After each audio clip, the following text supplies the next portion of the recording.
ஏதாவது தவறு செஞ்சாங்கன்னு மேலிடத்துக்கு ரிப்போர்ட் போச்சு அப்படின்னா, உளவுத்துறை கன்ஃபார்ம் பண்ணாங்க அப்படின்னா, அடுத்த நிமிஷம் அந்த நபருடைய பதவி காலி ஆயிடும். அவர் எவ்வளோ பெரிய ஆளா இருந்தாலும் சரி, யாரும் அதுக்கு விதிவிலக்கு இல்லை. ஸ்டாலின் அவர்கள் முதல்வர் அப்படிங்கிறத மறந்துட்டு அமைச்சர்கள்ட்ட கெஞ்சிட்டு தான் இருக்காரு இப்போ வரைக்கும். வாழை சுருட்டிட்டு இருக்கணும். இதுதான் நிதர்சனமான உண்மை. நீங்க ஏதாவது ஒன்று பண்ணீங்க அப்படின்னா உடனடியாக உங்க பதவி காலி ஆயிடும், உங்க அதிகாரம் காலி ஆயிடும். ஸ்டாலின் நினைச்சாலுமே திமுக இருக்கக்கூடிய அமைச்சர்கள், மாவட்ட செயலாளர்கள், அவங்களுக்கு கீழ் இருக்கிறவங்க யாரையுமே இவரால் கட்டுப்படுத்த முடியாது. ஏன்னா நாரதர் மீடியா உணர்வாளர்களுக்கு வணக்கங்கள். நான் உங்கள் விஜய் சின்னசாமி. இன்று நம்முடன் இணைந்து இருக்கிறார் ஐடியா மேன் மகாதேவன் அவர்கள். வணக்கம் ஜி. வணக்கம். நவீன தமிழகத்தின் சிற்பி கலைஞர் கருணாநிதி அப்படின்னு சொல்லி தமிழக முதல்வர் MK ஸ்டாலின் அவர்கள் பேசியிருக்கிறார். நீங்கள் இதை எப்படி ஜி பார்க்குறீங்க? சிற்பின்னா இந்த கல்லை உளியால் செதுக்குவாங்களே அந்த மாதிரி சிற்பியா? தெரியல. இல்லைங்க, அதாவது இப்போ இருக்கிற ஸ்டாலின் ஆட்சியை நீங்கள் எப்படி பார்க்குறீங்க? அவங்களுடைய திட்டங்கள் ஏதாவது அவங்களோட ஒரிஜினல் திட்டமா? நீங்களே சொல்லுங்கள். எல்லாமே ஸ்டிக்கர் ஆட்சி அப்படின்னு தான் இதை சொல்லிகிட்டு இருக்காங்க. அப்போ இப்போ மகன் ஸ்டிக்கர் ஆட்சி பண்ணுறாருன்னா அப்பா என்ன பண்ணியிருக்கணும்? ஏன்னா அப்பா கிட்ட இருந்தானே மகன் கற்றுக்க முடியும். ஸ்டாலின் புதுசாக எதுவும் செய்ய முடியாது இல்லை. இன்றைக்கி அவர் என்ன சொல்கிறாரு? கலைஞர் ஆட்சின்னு தானே சொல்கிறாங்க. கலைஞர் என்ன பண்ணியிருந்தார்? எப்படி அவர் ஸ்டிக்கர் ஒட்டினாரோ, எப்படி அவங்க வரலாறு எழுதினாங்களோ அதையே தான் இன்றைக்கி திரு ஸ்டாலின் அவர்களும் பண்ணிகிட்ருக்காங்க. ஸ்டிக்கர் ஆட்சி, அதாவது மத்திய அரசு திட்டங்களாகட்டும், இல்லை இதற்கு முன்பு அதிமுக அரசாங்கம் கொண்டு வந்த திட்டமாகட்டும், எல்லாத்தையுமே நாங்கள் தான் பண்ணோம், நாங்கள் தான் செஞ்சோம் அப்படின்னு சொல்கிறது மட்டும்தான் திமுக இந்த வரலாறில் தொடர்ச்சியாக பண்ணிக்கிட்டு இருக்காங்க. அதுக்கு காரணம் என்னென்னா, அவங்களுக்கு இந்த வரலாறு முக்கியம் அப்படின்னு சொல்லுவாங்க. வரலாறு முக்கியம் அமைச்சரே அப்படின்னு வடிவேல் ஒரு படத்தில் சொல்லுவார் இல்லைங்களா? 40-50 வருஷத்துக்கு அப்புறம் நம்மளுடைய வரலாறை படிக்கிறவனுக்கு உண்மையிலே என்ன நடந்ததுன்னு தெரியவா போகுது அப்படின்னு அந்த படத்தில் ஒரு டைலாக் பேசுவார் வடிவேல். கிட்டத்தட்ட அதே மாதிரி ஒரு கட்சி தான் திமுக. அவங்களுடைய வரலாறு முழுவதும் எடுத்து பார்த்தீங்க அப்படின்னா, இப்போ தமிழகத்தில் கொண்டு வரப்பட்ட புரட்சிகரமான திட்டங்கள் அனைத்துமே கலைஞர் தான் கொண்டு வந்தார் அப்படின்னு சொல்லி ஒரு மிகப்பெரிய வரலாறு எழுதி வச்சுட்டாங்க. அதை மறுக்கிறதுக்கு மறுக்கிறவங்க எல்லாருமே இங்கே பிரிஞ்சிருக்காங்க. உங்களுக்கு புரியுதா? இப்போ உதாரணத்துக்கு காமராஜர் கொண்டு வந்த திட்டங்கள் இருக்கும், அது காங்கிரஸ் ஆட்சி. அதிமுக ஆட்சியில் எம்ஜிஆர் அவர்களும் ஜெயலலிதா அவர்களும் கொண்டு வந்த திட்டங்கள் இருக்கும். இவங்க என்ன பண்ணுவாங்க? காமராஜர் கொண்டு வந்ததையும், எம்ஜிஆர் கொண்டு வந்ததையும், ஜெயலலிதா கொண்டு வந்ததையும் எல்லாத்தையுமே கலைஞர் பேரில் வரலாறு எழுதிடுவாங்க, கல்வெட்டு பொறிச்சிருவாங்க. ஆனால் இதை மறுத்து பேசணும் இல்லையா? யாராவது இல்லைங்க இந்த திட்டம் காமராஜர் கொண்டு வந்தது, நீங்கள் எப்படிங்க கலைஞர் பேரில் சொல்கிறீங்க அப்படின்னு மறுத்து பேசணும் இல்லையா? அப்படி மறுத்து பேசுகிறவங்களுடைய குரலும் இங்கே கேட்காது. அப்படி பேசுகிறவங்களும் ரொம்ப கம்மி.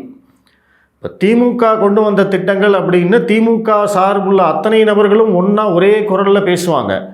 ஆனால் காமராஜர் கொண்டு வந்த திட்டம் அப்படின்னு பேசுகிறதுக்கு இன்றைக்கி காங்கிரஸ்காரங்களுக்கே வழி இல்லை. அப்படிங்கிற போது அந்த திட்டத்து மேலே ஸ்டிக்கர் ஒட்டுறது ரொம்ப ஈஸி தானே? உங்களுக்கு புரியுதா நான் சொல்கிறது? தமிழக காங்கிரஸ் தலைவர் கூட பார்த்தீங்கன்னா என்ன சொல்லியிருந்தாருன்னா, நடக்கக்கூடிய ஆட்சி காமராஜர் ஆட்சின்னு கூட சொல்லியிருந்தார் இல்லைங்களா? அவ்வளோதான், கேஸ் க்ளோஸ், முடிஞ்சு போச்சு, சோழி சுத்தம். அதைத்தான் திமுக எப்பவுமே ரொம்ப தெளிவாக பண்ணுவாங்க. ஏன்னா காமராஜர் கொண்டு வந்த திட்டங்களாகட்டும், இல்லை எம்ஜிஆர் அவர்கள் கொண்டு வந்த திட்டங்களாகட்டும், இது எல்லாமே, அதாவது கலைஞர் ஒன்றுமே செய்யலைன்னு நான் சொல்லலை. கண்டிப்பாக அவரும் ஒரு 15-20 வருஷம் முதல்வராக இருந்திருக்காரு. அவர் இருந்த காலகட்டத்தில் கண்டிப்பாக நிறைய நல்ல திட்டங்கள் அவர் கொண்டு வந்திருக்கார், நான் இல்லைன்னு சொல்லலை. ஆனால் இவங்க சொல்கிற மாதிரி எல்லாத்தையுமே கலைஞர் தான் பண்ணார், மற்றவங்கெல்லாம் சும்மா வேடிக்கை பார்த்துட்டு இருந்தாங்கன்னு சொல்கிறாங்க இல்லைங்களா?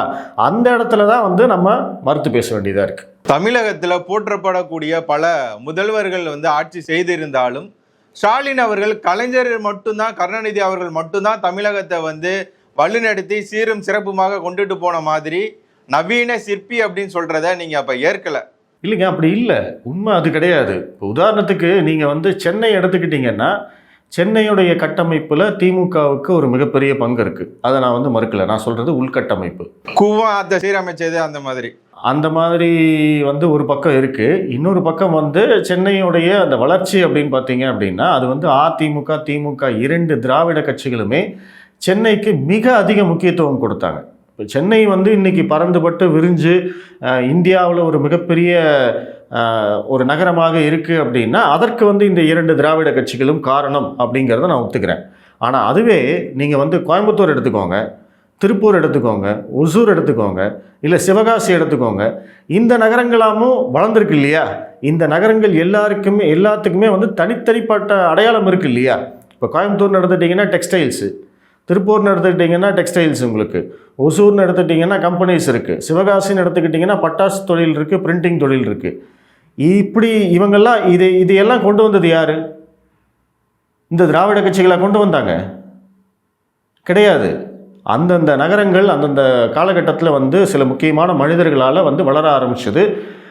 தமிழர்களுக்கு இருக்கக்கூடிய மிக முக்கியமான ஒரு குவாலிட்டி என்ன அப்படின்னா, நம்மளுக்கு வந்து சின்ன வயசுலேருந்தே சொல்லி கொடுத்துருக்காங்க, திரைகடல் ஓடியும் திரவியம் தேடு அப்படின்னு. நம்மளுடைய நோக்கம், தமிழர்களுடைய வந்து ஒரு நோக்கம் என்ன அப்படின்னா, நீ வந்து ஒரு காலகட்டம், உனக்கு ஒரு குறிப்பிட்ட வயசாயிருச்சு அப்படின்னா அதுக்கு மேலே நீ வீட்டில் இருக்காத, கிளம்பு, எங்கேயாவது போ, ஏதாவது பண்ணு, பொருள் சம்பாதிச்சிட்டு வா, பணம் சம்பாதிச்சிட்டு வா. இதுதான் நம்மளுடைய ஜீன்லேயே இருக்குது, இது வந்து டிஎன்ஏலேயே இருக்குது.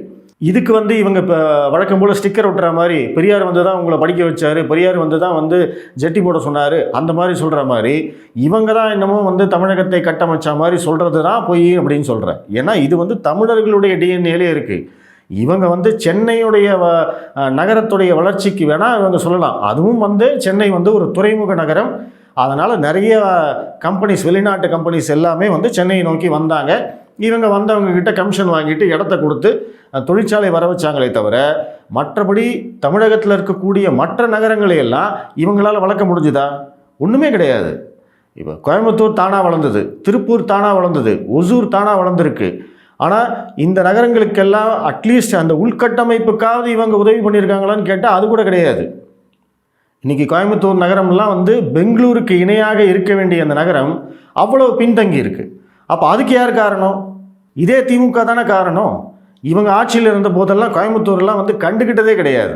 அப்படி இருக்கிற போது இன்றைக்கி வந்து தமிழகத்துடைய நவீன சிற்பி அப்படின்னா, அப்போ தமிழகம் வளர்ந்திருக்கிற தமிழகத்துக்கு நவீன சிற்பி கலைஞர். அப்போது பின்தங்கி இருக்கிற தமிழகத்துக்கு வந்து யார் சிற்பியாக இருந்தாங்க?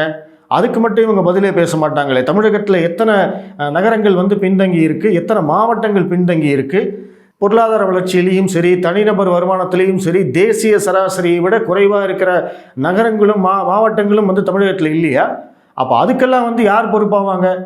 இதெல்லாம் வந்து கொஞ்சம் கூட அர்த்தமே இல்லாத ஒரு பெருமை பேசுகிறது தான்.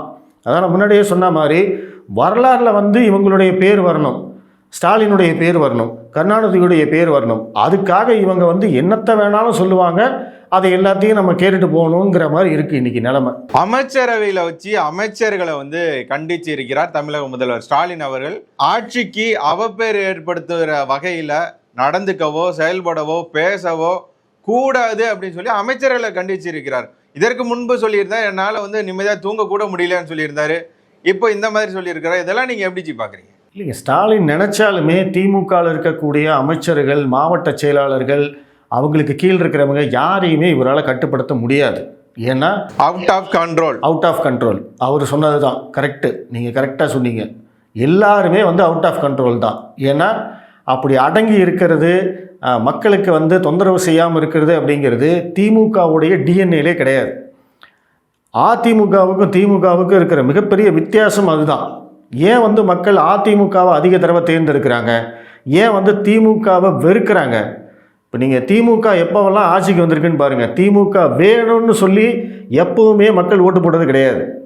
அதிமுக வேண்டாம் அப்படிங்கிற போது வேறு வழியே இல்லாமல் மக்கள் திமுகவுக்கு ஓட்டு போடுவாங்களே தவிர, அப்போ கூட 2021 தேர்தலே எடுத்துக்கோங்களேன், 10 வருஷம் ஆன்டி இன்கம்பன்சி ஏடிஎம்கேவுக்கு, பாஜக எதிர்ப்பு மனநிலை இங்கே இருந்தது. அவங்க 2 பேரும் கூட்டணி வச்சும்போது இங்கே வந்து கிட்டத்தட்ட 75 சீட்டு ஜெயித்தாங்க. அது வந்து ஜெயலலிதா அவர்களுக்கு கூட கிடைக்காத வெற்றி. அப்படிப்பட்டது தான் வந்து திமுக. என்ன ரீசன்னா, இவங்க ஆரம்பத்திலிருந்தே வந்து இந்த மாவட்ட செயலாளர்களுக்கு அதிக அதிகாரத்தை கொடுத்துட்டாங்க. இவங்க வந்து கேட்கவும் முடியாது, கலைஞரால் கேட்க முடியாது, ஸ்டாலினால் கேட்கவே முடியாது.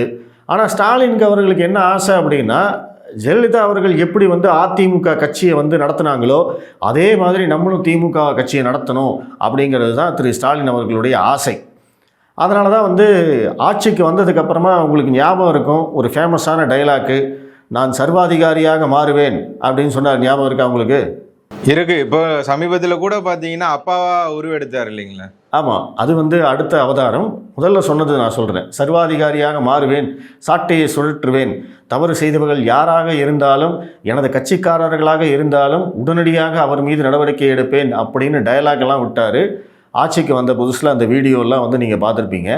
ஆனால் அவர் அவருடைய கட்சிக்காரர்கள் தவறு செய்தால் கூட அவரால் தட்டி கேட்க முடியாது. ஏன்னா அப்படி தட்டி கேட்டாங்க அப்படின்னா அந்த இடத்துல திமுகவுடைய செல்வாக்கு போயிடும். திமுகவுக்கு வேலை செய்கிறதுக்கு ஆள் இல்லைன்னா முடிஞ்சு போச்சு. அங்கே இவங்க எல்லாத்தையுமே ஓட்டரசியலாக தான் பார்ப்பாங்களே தவிர மக்களுக்கு எது நல்லது கெட்டது அப்படின்னு இவங்களால் பார்க்கவே முடியாது. இப்போ இதுவே அதிமுக ஆட்சி காலத்தில் ஜெயலலிதா அவர்கள் எப்படி நடந்துக்கிட்டாங்க? எந்த மாவட்ட செயலாளரோ இல்லை எந்த கட்சிக்காரரோ ஏதாவது தவறு செஞ்சாங்கன்னு மேலிடத்துக்கு ரிப்போர்ட் போச்சு அப்படின்னா, உளவுத்துறை கன்ஃபார்ம் பண்ணாங்க அப்படின்னா அடுத்த நிமிஷம் அந்த நபருடைய பதவி காலி ஆகிடும். அவர் எவ்வளோ பெரிய ஆளாக இருந்தாலும் சரி, எவ்வளோ சீனியராக இருந்தாலும் சரி, யாரும் அதுக்கு விதிவிலக்கு இல்லை. அதாவது அதிமுக கட்சியிலேயே ஒரு சூப்பர் பவராக ஜெயலலிதா அவர்கள் இருந்தாங்க. அதனால தான் மக்கள் ஜெயலலிதாவுக்காக எல்லாத்தையும் ஓட்டு போட்டாங்க. ஏன்னா அவங்களுக்கு தெரியும், நம்ம கீழே இருக்கிறவங்க ஏதாவது தப்பு பண்ணால் கூட நம்ம அம்மா கிட்ட சொன்னோம் அப்படின்னா கண்டிப்பாக வேலை நடக்கும் அப்படிங்கிற மக்களுக்கும் தெரியும். அதே மாதிரி கட்சியில் இருக்கிறவங்களுக்கும், அதிமுகவில் இருக்கிறவங்களுக்கும் அவங்களுடைய பதவியை காப்பாற்றிக்கணும், நம்ம அமைச்சராக இருக்கணும், எம்எல்ஏவாக இருக்கணும், மாவட்ட செயலாளராக இருக்கணும், ஒன்றிய செயலாளராக இருக்கணும், கிடைத்த அதிகாரத்தை தக்க வைத்து கொள்ளணும் அப்படின்னா அதிமுகவில் நீங்கள் வாழை சுருட்டிகிட்டு இருக்கணும். இதுதான் நிதர்சனமான உண்மை. நீங்கள் ஏதாவது ஒன்று பண்ணீங்க அப்படின்னா உடனடியாக உங்கள் பதவி காலி ஆகிடும், உங்கள் அதிகாரம் காலி ஆகிடும். அதனால தான் அதிமுகவிட ரொம்ப கண்ணியமாக எந்த பிரச்சனைக்கும் போகாமல் இருப்பாங்க. அந்த பயம் அவங்கக்கிட்ட இருந்தது. மேலே போயிடுச்சு அப்படின்னா நம்ம பதவி காலி அப்படின்னு. இங்கே அந்த பயமே கிடையாது இல்லையா? திமுக ஸ்டாலின் நினச்சா கூட இங்கே இருக்கிற ஒரு மாவட்ட செயலாளர் மேலே கையை வைக்க முடியாது. இப்போ பொன்முடி இல்லாமல் அவரால் விழுப்புரத்தில் ஜெயிக்க முடியுமா? முடியாதுன்றீங்களா? கண்டிப்பாக முடியாது.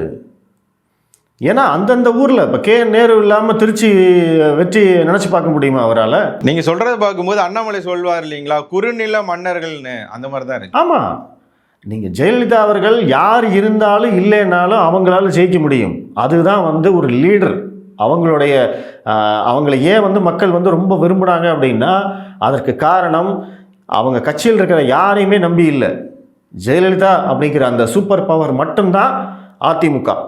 அவங்கள நம்பி மட்டும்தான் அவங்க நின்னாங்களே தவிர, திமுகவை பொறுத்த வரைக்கும் ஈவன் கருணாநிதி அவர்களாக இருந்தாலும் சரி, சேலத்தில் வீரபாண்டி ஆறுமுகம்னு ஒருத்தர் இருந்தார்.